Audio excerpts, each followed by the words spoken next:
an avid crocheter for the past 3 or 4 years, and I decided that it's time for me to learn how to knit. I've been wanting to learn how to knit for like a couple months now, but like it's not been good. It's not been good. I've just been learning like basic stitches like the knit stitch, purl stitch, 2x2 ribbing, just playing around with different stitches and different terminologies because there is a lot of different terminologies in knitting. It's kind of crazy, but overall so far it's been okay. And so I decided to start taking it seriously because I have a week off from school, from college now. So I decided that what better time than to, actually actively try to learn how to knit than now. I'm gonna be attempting to knit the Mew top by Una Gills on Instagram. I've definitely botched those names up, but trust me. It's a very cutesy top. I feel like it should be a basic pattern. It should be beginner level type beat, hopefully. I like the pattern. I saw it on I think on my For You page or my Instagram, and I kind of just fell in love with it immediately, and I was like, yeah, I've got to knit this. I've got to knit this. Super cutesy top. I can definitely see myself wearing it to college, wherever. Um for this pattern, it does recommend to use a wool yarn, like wool yarn, because you don't want it to stretch over time or whatever. But unfortunately for me, I didn't get that. I did get a wool alpaca blend, but the thing is that I've heard that alpaca tends to stretch out. It does tend to stretch over time, but hopefully because it's blended, it doesn't do that. Things it's blended with wool, it might not. Hopefully, um, yeah. For today's project, I'm gonna be using Drops Flora yarn in the shade Dusky Pink. I'm gonna be honest, I'm not sure how I feel about this yarn color. It was kind of between strawberry pink and then dessert pink, or is it dusty pink? Which one? I don't know. It was between those three, but strawberry pink would have been way too pink for me, and then pink would have been way too mute for me. So I just kind of went in between and chose this one, but I'm not really sure how I feel about it now. So we'll see. We'll see. The pattern also says to hold the wool with kid silk. Kid silk. Unfortunately, again for me, no kid silk. I wasn't able to purchase it because it was far too expensive, and yeah, I didn't get it. So we're just gonna be going in with this. We're gonna be going in with this, and we're gonna hope for the best. What I don't like though is that the yarn is not very soft. So yeah, we'll see. We'll see. I really hope it doesn't change the outcome totally of the top because I want to be able to wear it after I'm done with it. But I'm also keeping in mind that if it doesn't work out,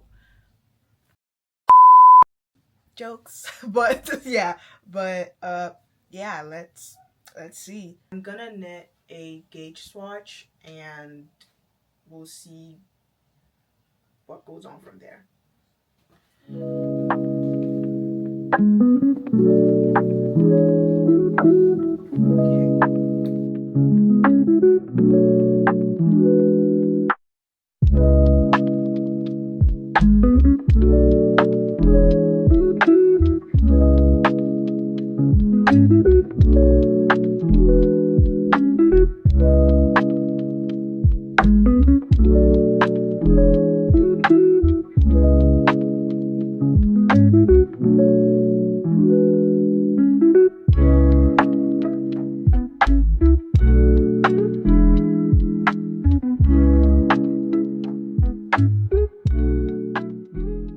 I finished making the gauge swatch, and my swatch, it is a bit off from the pattern, but I'm not gonna care about it that much. I know gauge swatches are important. I know the importance of them. I know I'm supposed to be following the pattern to a T and whatever, but like I can't be asked. this is what I have for my gauge swatch, and I think I'm just kind of excited to start the actual pattern. I'm just gonna skip this, so yeah. Okay, so I left my swatch to dry overnight, and this is what it's looking like right now. The swatch, it is a bit off. It is like half an inch off because the gauge swatch is supposed to be 4 by 4, and mine is 4 by 3.5. So yeah, and I'm gonna be honest right now, I cannot be asked to make it again. Like I really can't. I'm just gonna carry on from here. I'm gonna start the body part, the ribbing. And honestly, I'm kind of scared because while I was practicing like the different stitches and stuff, when I was trying to knit in the round, it just never looked good. I don't know, maybe it's because I wasn't taking it seriously back then, but like when I would try practicing knitting in the round, it just, I don't know, it just didn't look good. But hopefully, you know, with the amount of practice I've had, I will be able to do it properly this time. So let's see.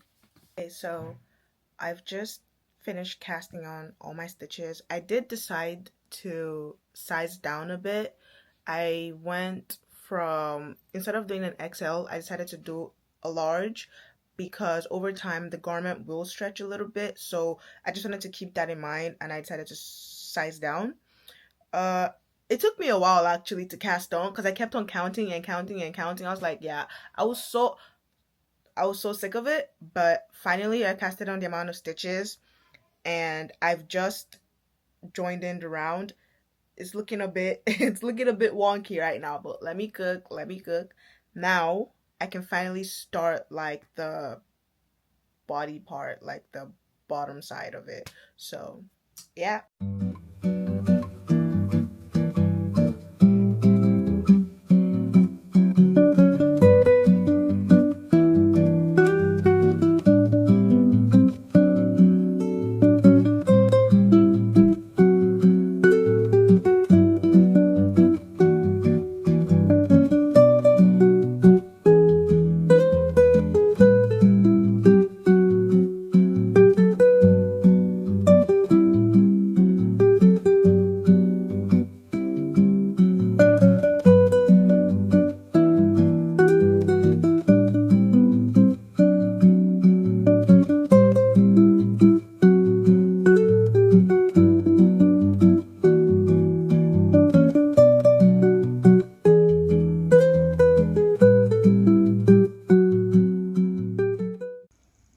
I am finally 75% done with my new top. Can I get a round of applause, please? Yep.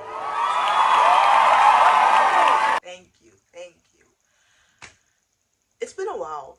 It's been a while since like I was able to sit down and properly like do an update of the top because I've been working, going to college, doing coursework. So like I've not had the time, and I've also been knitting like in between all of that.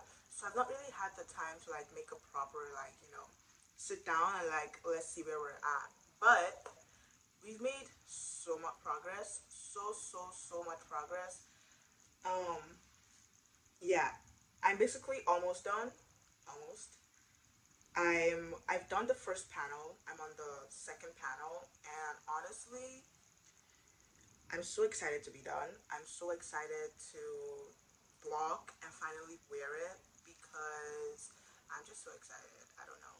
Last I videoed was probably when I was doing the ribbing, and honestly, the ribbing was so torturous. Like I really wanted to quit. It just felt like it wasn't going fast enough. Bad. I now know what y'all be talking about when you're saying you don't like ribbing, complaining about ribbing, blah blah blah, whatever.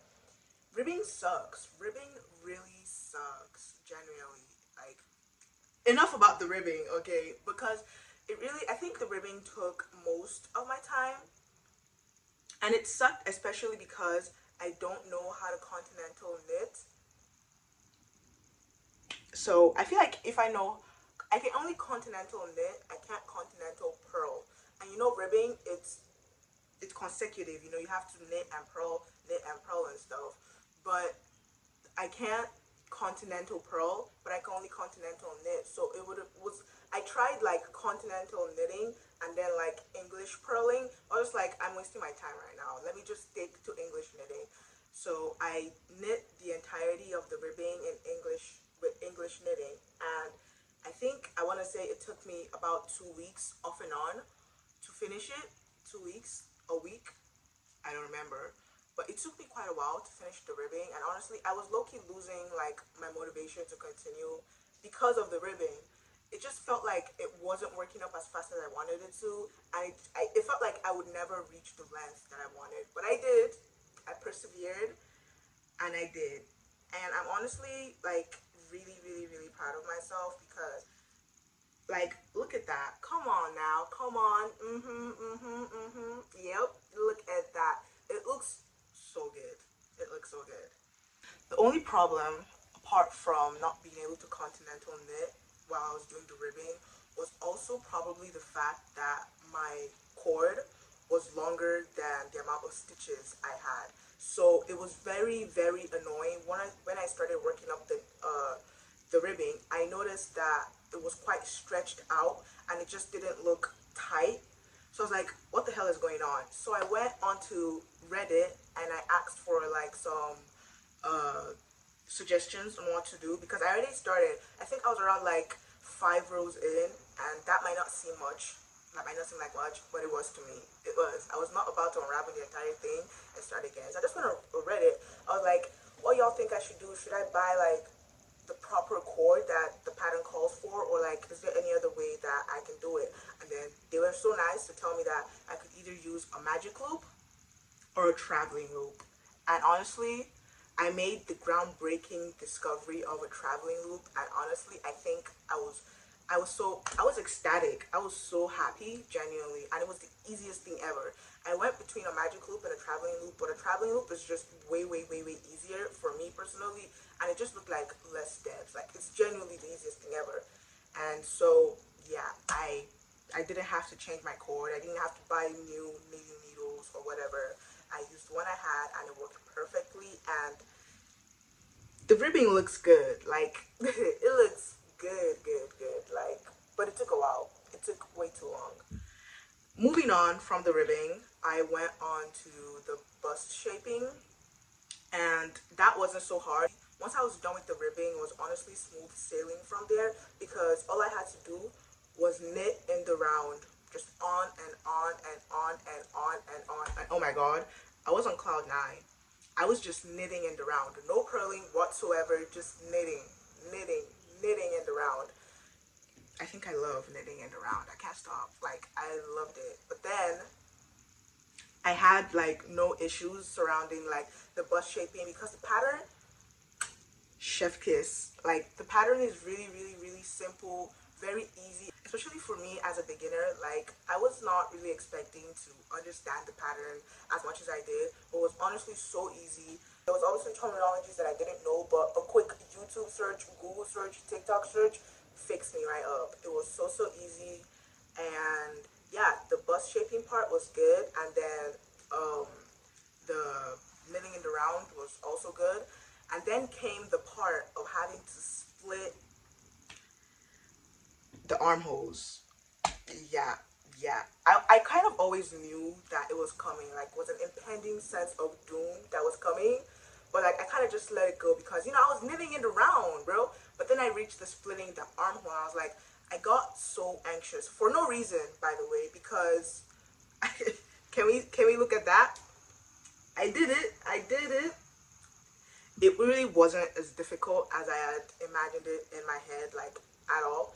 I split the armholes, and the pattern was honestly super, like, was really fantastic to you know, follow along.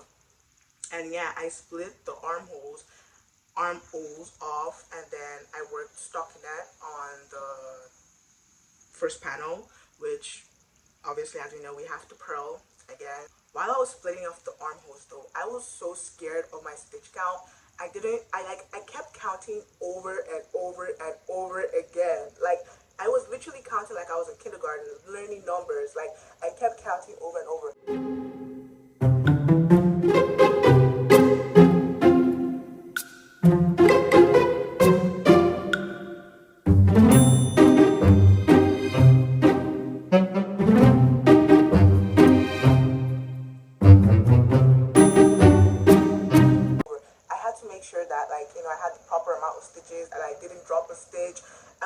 really scared, but once I finally got it, I was so happy.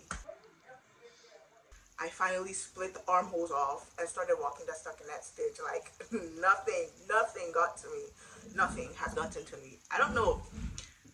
This has been so exciting to do. I'm currently working on the second panel, and after that, I just have to seam both of it together, both panels together, and block it, and I'm good to go. Like, I'm almost done.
Hi guys.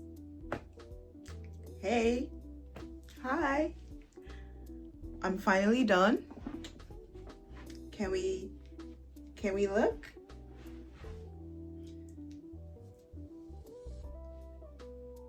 What do y'all think? What do y'all think? What do we think? This is my first try on ever of this top. I didn't try it on as I was going because I couldn't really be asked, and I was really scared that I would drop stitches if I tried it on. So I just decided that, you know what, I'm gonna try it on at the end, and you know, when I'm done, when I've sewed everything up, that's when I was gonna try it on. And look. I love the drape. Mind you, I've not blocked it, by the way. I've not blocked it yet. I just wanted to do like a first try on, you know, pre-blocking, and then I think it looks good. I think it looks good. I could have made the ribbing a little shorter, but it's winter time anyway, so like, you know, let's keep the cropped stuff for the summer. But this is, I don't know, this is really good, and I haven't even blocked it yet, like, and I haven't like sewn in the ends or anything, but let's not worry about that. I finished it a couple days ago, but I was kind of busy with a couple other things. I wasn't really able to do an update. It was my birthday on Sunday, and I finished it on Monday. So yeah, it was just yeah. I don't know. I don't really know how I feel about the seam. I used the mattress stitch, and honestly, it was kicking my ass for some reason. I'm not even gonna lie, but I think it. Let's not look at that one too much.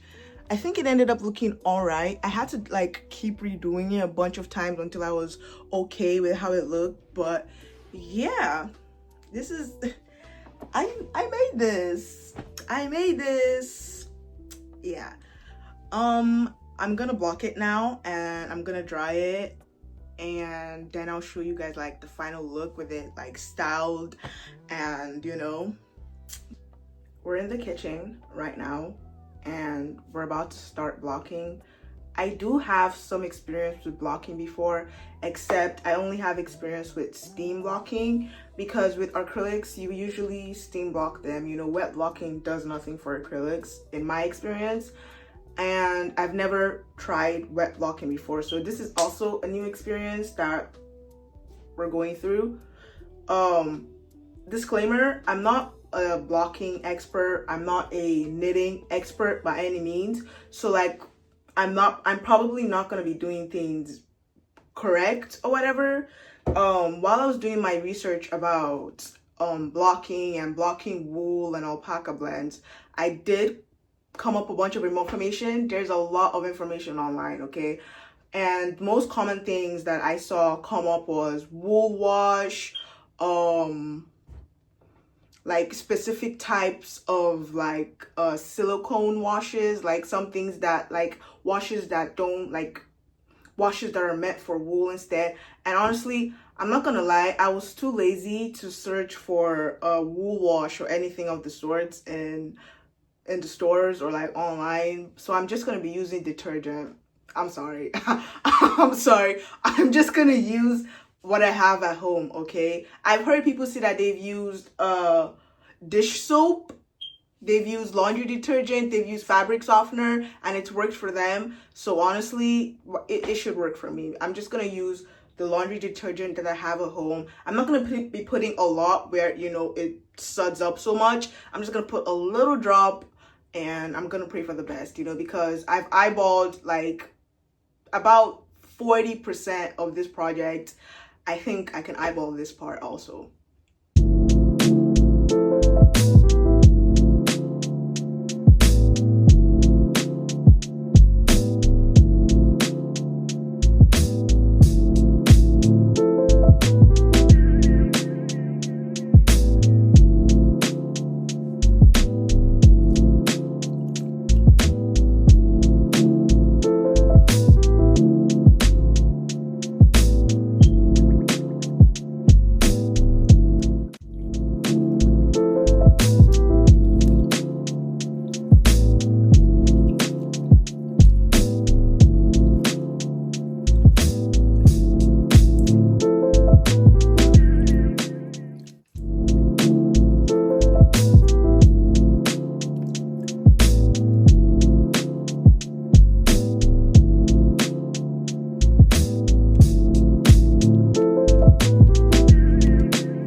washed. She's finally done. Can I get another round of applause? Thank you, thank you, thank you. She's finally done. I finally blocked my mule top, and honestly, I think I ate this. Like, I think I gobbled this down. I'm super proud of myself, super excited to be done and moving to other projects now, because yeah, I've definitely got other projects in store after this. A few little like afterthoughts. I kind of wish that I did hold like the yarn with another yarn, like a silk or a mohair, only because I feel like I don't like it looks good now, but like I can only imagine how good it would look if I had held it with like kid silk or mohair. Like that would have looked good. But anyway, apart from that, it's good. And I also wish that I'd sized down on the ribbing, because the ribbon, it's not like super like cinching and super tight, but you know, it's not really that loose. I feel like if I'd sized down on my needle size, I would have gotten like a tighter ribbing, but like that's just me, whatever. Apart from that, I really love the drape. I really love the silhouette. It just looks so good, and I'm honestly so proud of myself. I genuinely cannot believe that I made this. Like, this is my first knit ever, and it turned out really good. Super excited, super proud of myself. First time actually like ever like wet blocking an item also, and I think that went really well. I don't know, maybe it's just me, but like I can definitely tell a difference between pre-blocked and it blocked now. I don't know, the stitches just seem a little bit more even. It's just a bit more relaxed, and it just looks good. But while I was blocking, tell me why, like I knew this was gonna happen obviously, but like the wool, it had a smell to it. It had a really, not super pungent, but like it had like a burnt hair, like, you know, burning hair. That's kind of how it smelled like. But as I left it to dry, the smell went away with it. But like apart from that, no comments. 10 over 10 if I do say so myself. Let me know what you guys think about this, you know, any tips for me, what you would have done, what you wouldn't have done, whatever. I kind of like making this video, and I hope I'm able to make more like this, you know, whatever, crochet, knit, whatever. Also, I do plan on investing in better needles, because I could definitely tell, like when I did the ribbing, I did it with like my shitty needles, like my super cheap shitty needles, and then when I transferred to like my 4mm, which are better quality. They're not like the best quality, but like they're definitely better quality than those ones. I could feel like the instant quality change. Like it just felt so much smoother, you know, just went by like very better. The cable was flexible, and it wasn't like really thick and gummy like the other one I was using. But yeah, this is a reminder, a little reminder to myself to, what's it called, invest in better needles, you know, just slowly, gradually, you know, leading up to it. I'm not gonna go buy some Chiago needles, no, because nah, I'm not doing all that. I'm just gonna slowly, you know, just make my way up there with better needles so I can get like better work. But yeah, that's all for this video. If you liked this video, thank you. If you didn't, all right, yeah, you can follow me on my socials, whatever.